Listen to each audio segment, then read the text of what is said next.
her that I have found my mother and that she's sick, and if I can still have the job to sweep the bakery so I can buy her medicine," I said in one breath.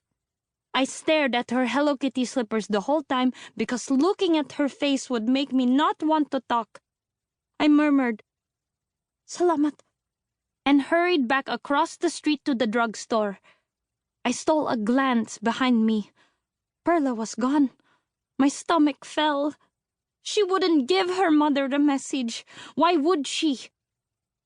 The woman at the drugstore filled a plastic bag with a few sachets of individually wrapped painkillers and penicillin, alcohol, and bandages. On the way home, the aroma of chicken rice porridge drew me to a food stand. But all I could afford was the plain one, no chicken. It would have to do. At another stand, I bought some bananas and eggs. When I arrived at the grave house, Lola Mercy was feeding Mama some brown liquid with a spoon. I let out a sigh, grateful that she was around to help. I used to feel bad that I never knew my grandmothers. I didn't feel that way now. "How is she, Lola?" Mama's eyes were closed, but the crease between her brows was gone. I felt like a swimmer coming up for air after spending too much time underwater. It felt good to see Mama looking more comfortable. "Her fever is down, but she's not out of trouble yet," said Lola. She blinked a few times, and her frown deepened as she covered and set aside the jar that contained the brown liquid. "I've been feeding her this tea I made from my stash of lagundi leaves. Just a couple of spoonfuls every 15 minutes for an hour usually does the trick." Lola seemed to want to say more. Something was bothering her. It felt as if I was plunged underwater again, unable to breathe. The silence was suddenly thick with dread. I waited for Lola to speak. "Anak, I hope you don't mind. I noticed the stain on your mother's clothes, so I checked to see what was causing it. I've seen boils before, but this one looks bad.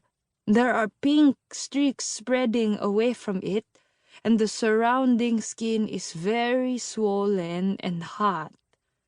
You have to consider taking her to a hospital if her fever continues and her pain gets worse." "Hospital?" Lola patted my hand, but it didn't prevent the panic rising in my throat like vomit. How would that be possible? The money I had left was barely enough for food and would last maybe another week at most. It was out of the question to look for a job right now while Mama was sick. Is there a chance that the infection will go away on its own? Maybe. If you keep her wound very clean, we will have to wait and see." When Lola said the word clean, I remembered the bags I held in my hand. Yes, I could do that. Lola stood to go. Her face, though, never lost that puckered look around her eyes and mouth. She was still worried, but Mama looked comfortable for now. I felt more hopeful than afraid. "Thank you, Lola, for staying with Mama. Please take some bananas and eggs. Please keep the food for yourself and your mother. You're going to need your strength if your mother is going to get through this. Now listen, my dear. When your mother wakes up, give her more of the lagundi tea. Then give her something to eat. The stronger she is, the better it will be for her." She took my hands into both of hers, which felt dry and paper.